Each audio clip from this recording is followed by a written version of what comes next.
इस वीडियो में आपको मैं बताऊंगा फ्रेंड्स कि कैसे आप बैंक की जमा पर्ची को भर सकते हैं। पैसे जमा करने का जो फॉर्म होता है जिसको हम इंग्लिश में बोलते हैं डिपॉजिट फॉर्म, उसको कैसे भर सकते हैं और अपने पैसे बैंक में जमा कर सकते हैं। नमस्कार दोस्तों, मेरा नाम है राहुल और Tech My India YouTube channel में आपका बहुत बहुत स्वागत है।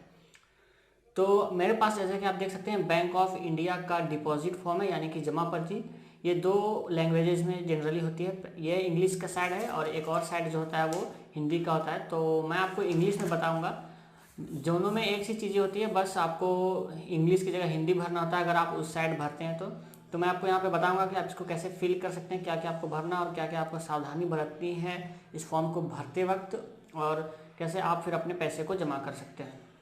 सबसे पहले इसको समझते हैं कि ये जो है ये दो पार्ट में बटा हुआ है। एक ये पार्ट जो है इस साइड का, इसको बोलते हैं कंज्यूमर कॉपी, जो आपको मिलेगी पैसे जमा होने के बाद, और ये है बैंक का कॉपी जो बैंक रखेगा। ये जो पार्ट है ये वो बैंक रखेगा आप जब पैसे जमा कर लीजिएगा तो दोनों में जब मुहर लग जाती है, पैसे जमा हो जाते हैं, तो ये पार्ट आप रख लेते हैं और ये जो पार्ट है वो आप बैंक आपका रख लेता है।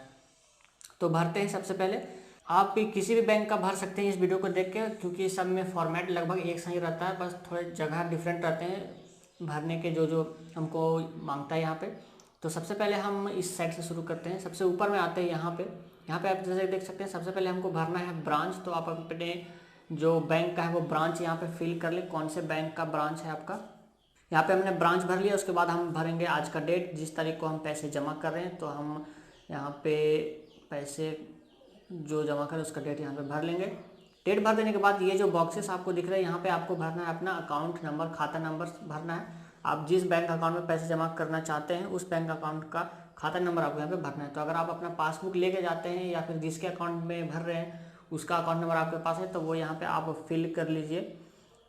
ये हमारा हो गया बैंक अकाउंट नंबर भरा होगा। उसके बाद हमको यहाँ पे भरना है अपना नाम। आप जमा कर रहे हैं तो आप अपना नाम यहाँ पे लिखिएगा। तो सबसे पहले हम यहाँ पे अपना नाम लिख लेते हैं इंग्लिश में, क्योंकि हम इंग्लिश में फॉर्म भर रहे हैं। तो यहाँ पे हम अपना नाम लिख लेते हैं। नाम लिखने के बाद हमको यहाँ पे आप टेलीफोन नंबर दे भी सकते हैं, नहीं भी दे सकते हैं, चलेगा, क्योंकि आप पैसे जमा कर रहे हैं।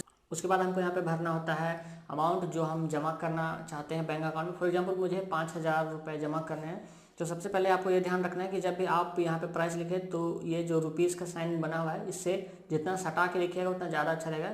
इसके इधर गैप नहीं छोड़ना। फॉर एग्जाम्पल अगर मैं यहाँ पर लिख देता हूँ 5 तो इधर गैप हो जाएगा, तो इधर कोई भी कुछ लगा सकता है जिससे आपकी जो अमाउंट है वो चेंज हो सकती है। तो आपको जस्ट इसके बगल में लिखना है 5। मान लीजिए अगर आपको 5,000 जमा करना है तो उसके बाद 000। उसके बाद आपको यहाँ पे इस तरह से खुले में नहीं छोड़ना है इसको। जैसे कि आप देख सकते हैं बहुत से लोग इसको खुले में छोड़ते हैं। यहाँ पे हमको जो है ये मार्क लगा देनी है, यानी कि अब जो हमारा सेंटेंस है वो कंप्लीट हो चुका है। इसके बाद इससे देने से क्या होता है कि इसके आगे कोई डिजिट ऐड नहीं कर सकता, जिससे आपकी जो एक्चुअल अमाउंट है वो यहाँ पे रहेगी और बाद में आपके रसीद के साथ कोई छेड़खानी करके उसको उस अमाउंट को चेंज नहीं कर सकता। तो यहाँ पे हमने अमाउंट भर दिया है क्लोज करके, अब इसको कोई भी ओवरराइट नहीं कर सकता है। ये वाला जो साइन दिया गया है इसको जरूर से ध्यान रखें, इसको जरूर देना चाहिए हर जब भी आप अमाउंट भरते हैं बैंक से रिलेटेड काम में। नेक्स्ट में हमारा है रुपीज़ इन वर्ड, कितने रुपए हम जमा कर रहे हैं उसको वर्ड्स में लिखना है। तो यहाँ पे हम सिंपली लिखेंगे 5,000 रुपीज़। बहुत से लोग गलती ये करते हैं, अगर वो 1,800 रुपये जमा कर रहे हैं तो उसको लिखते हैं 1,800 रुपीज़, जबकि उसकी जगह पे आपको लिखना होता है 1,800 रुपीज़। उस टाइप से आपको लिखना होता है। तो इस तरह से आपको ध्यान रखना है कि आपको किस तरह से लिखना है। तो यहाँ पे मैं लिख लूँगा 5,000 रुपीज़। इसको भी क्लोज में हमको लिखना है, तो इंग्लिश में मैं लिख लेता हूँ 5,000 रुपीज़। लिख देने के बाद फिर से आपको ये वाला साइन देना है। तो यहाँ पे आप फिर से ऐसे खींच के ये लाइन खींच दें ताकि जो हमारा सेंटेंस है वो अब हमारा कंप्लीट हो चुका है। नेक्स्ट में हमारा ये सेक्शन आता है, अगर आप पैसे चेक के द्वारा जमा कर रहे हैं तो आपको यहाँ पे चेक नंबर लिखना होता है। अगर आप कैश जमा कर रहे हैं तो आपको इस एरिया को छोड़ देना है। सिंपली में आपको यहाँ पे अपना अमाउंट लिखना है। उसके बाद पैसे अगर 0 है तो यहाँ पे 0। उसके बाद नीचे में अगर कुछ अप्लीकेबल है तो लिखे, यानी कि अगर आप चेक नंबर के साथ और भी कुछ लिख रहे हैं तो यहाँ पे लिख सकते हैं, वरना यहाँ पे आपको सीधे लाइन खींच देनी है सीधे से नॉर्मल। उसके बाद यहाँ पे हमको लिख लेना है टोटल। तो ये हमारा हो गया और उसके बाद ये 0 तो ये जो है हमारा कंज्यूमर कॉपी हमारी तरफ पूरी तरह से फिल हो चुका है। नेक्स्ट में आते हैं जो हमारा बैंक रखेगा, जो है बैंक की कॉपी। तो ये जो बैंक की कॉपी है, सबसे पहले आपको यहाँ पे पैन नंबर देना पड़ेगा। अगर आप 50,000 से ज़्यादा का अमाउंट डिपॉजिट कर रहे हैं, जैसा कि यहाँ पे लिखा हुआ है, तो आपको यहाँ पे अपना पैन नंबर देना होगा। अगर उससे कम का है तो आपको देने की ज़रूरत नहीं है। नेक्स्ट में हम आता है कैश डिपॉजिट का विवरण, नोटों की जो संख्या है कितनी है, आपको नोट के डिटेल्स देना है। फॉर एग्जाम्पल अगर मेरे पास अगर 5,000 है, उसमें से 2,000 के नोट है और 2 500 के नोट है, तो सब मिला के 5,000 टोटल होते हैं। तो उसको हम कैसे लिखेंगे, 2,000 के 2 नोट, तो यहाँ पे हम लिखेंगे नंबर्स के नीचे 2, और मेरे पास है 500 के 2 नोट, तो यहाँ पे मैं लिखूँगा 2।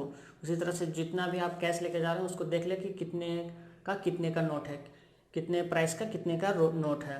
तो यहाँ पे हम जैसे कि देख सकते हैं 2,000 इंटू 2 हो गए हमारे 4,000 रुपीज़ 2,000 से। उसके बाद 500 इंटू 2 यानी कि 1,000 रुपीज़, तो यहाँ पे हमारे 1,000 रुपये हो गए 500 के नोट से।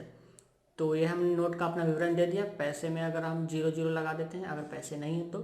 नेक्स्ट में हमारे पास जो नोट हम नहीं लाए हैं उसमें हम सीधा क्रॉस कर देंगे, ये लाइन सीधी सी खींच देंगे ताकि उसमें भी कोई दूसरा कोई इंटरफेयर करके ओवरराइट ना कर सके। तो ये हमारा लिखा हुआ हो चुका है। अब हम सीधे टोटल कर देंगे, तो टोटल हमारे जो है नोट्स हो गए हैं 4, और ये हमारा 4 + 1 5,000, तो यहाँ पे हम टोटल में लिखेंगे 5,000 और पैसे में 0। तो हमने अपनी कैश की डिटेल्स दे दी कि हम इतने का नोट लाए हैं, इतनी संख्या में लाए और टोटल अमाउंट इतना है। तो ये हमने यहाँ पे डिटेल्स दे दिया है। उसके बाद फिर से हमको यहाँ पे वही चीज़ें भरनी जो हम शुरू में भरे थे, ब्रांच। तो हम अपना ब्रांच यहाँ पे भर लेते हैं। उसके बाद आज की डेट, जिस दिन हम पैसे जमा कर रहे हैं, ये दोनों चीज़ें हो गई। फिर से जो हमारा अकाउंट नंबर जिसमें हम पैसे जमा कर रहे हैं, तो वो अकाउंट नंबर इस बॉक्स में सावधानी से डाल लें, और जब भी आप अकाउंट नंबर डालें तो दोबारा कंफर्म कर लें, मिला लें अच्छे से कि आपने सही अकाउंट नंबर डाला है, वरना पैसे दूसरे के अकाउंट में चले जाएंगे। उसके बाद हमारा आता है नेम। तो नेम भी हम यहाँ पे क्लोज से लिखेंगे, अपना नाम हम यहाँ पे लिख लेते हैं।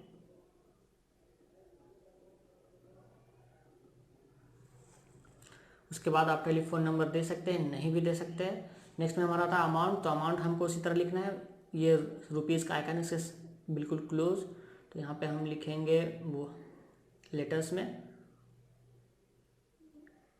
तो यहाँ पे हम लिखेंगे नंबर्स में। उसके बाद फिर से वही हमको देना है। तो इस तरह से हमारा जो है अमाउंट कंप्लीट हो गया है, सेंटेंस कंप्लीट हो गया है। और ये जो चिन्ह है आपको हमेशा देना है। अगर आप बैंक में कभी भी आप अमाउंट भरते हैं तो ये चीज़ आपको ज़रूर देनी होगी। और उसके बाद रुपीज़ इनवर्ट, तो फिर से हम लिखेंगे 5,000 रुपीज़। और आपको कैसे लिखना है वो मैंने पहले बता चुका हूँ। अगर आप ले जाते हैं 1,800 रुपये तो आपको लिखना है 1,800 रुपीज़, ना कि 1,800 रुपीज़। तो इस तरह से आपको भरना है और भरने वक्त सावधानी बरतनी है। तो हमने रुपीज़ इनवर्ट लिख लिया। उसके बाद ये जो है लाइंस खींच दी है ताकि आगे कोई ओवरराइट नहीं कर सके, यानी कि हमने लगभग पूरा अपना फॉर्म जो है वो कंप्लीट कर लिया है। अब यहाँ पे अगर आप चेक से भर रहे हैं तो वही चीज़ जो आपने यहाँ पे भरी थी, तो वो सेम चीज़ आपको यहाँ पे भर लेनी है। तो यहाँ पे हम वो चीज़ भर लेते हैं। उसके बाद लंबी लाइन खींच लेते हैं जो अप्लीकेबल नहीं है।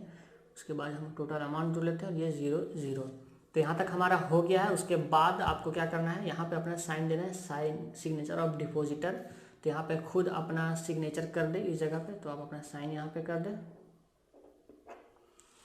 तो ये जो है हमारा डिपॉजिट फॉर्म भर चुका है। जैसे कि आप देख सकते हैं यहाँ पे हमने अलग अलग जो डिटेल्स थी वो भर दी है, और ये हमारा फॉर्म कंप्लीट हो गया। उसके बाद आपको क्या करना है, पैसे ले लेने हैं और जाके काउंटर में इस फॉर्म को उस पैसे के साथ दे देना है और आपके पैसे जमा हो जाएंगे। उसके बाद जो है बैंक में आपका जो कैशियर है वो यहाँ पे एक मुहर देगा और यहाँ पे एक मुहर देगा, और ये कॉपी आपके पास रहेगी, ये कॉपी बैंक के पास रहेगी, और आपके बैंक अकाउंट में पैसे जमा हो जाएंगे। तो ये होता है पूरा प्रोसेस बैंक में पैसे जमा करने का डिपॉजिट फॉर्म के जरिए। उम्मीद करता हूँ सीख गएंगे, समझ गएंगे, और ये वीडियो आपके काम की होगी कि कैसे आप बैंक में डिपॉजिट फॉर्म भर सकते हैं, जमा पर्ची भर सकते हैं और पैसे जमा कर सकते हैं। अगर ये वीडियो आपके काम की रही है और आपको अच्छी लगी तो इसे लाइक कर दीजिए, शेयर कर दीजिए अपने दोस्तों के साथ व्हाट्सएप ग्रुप में।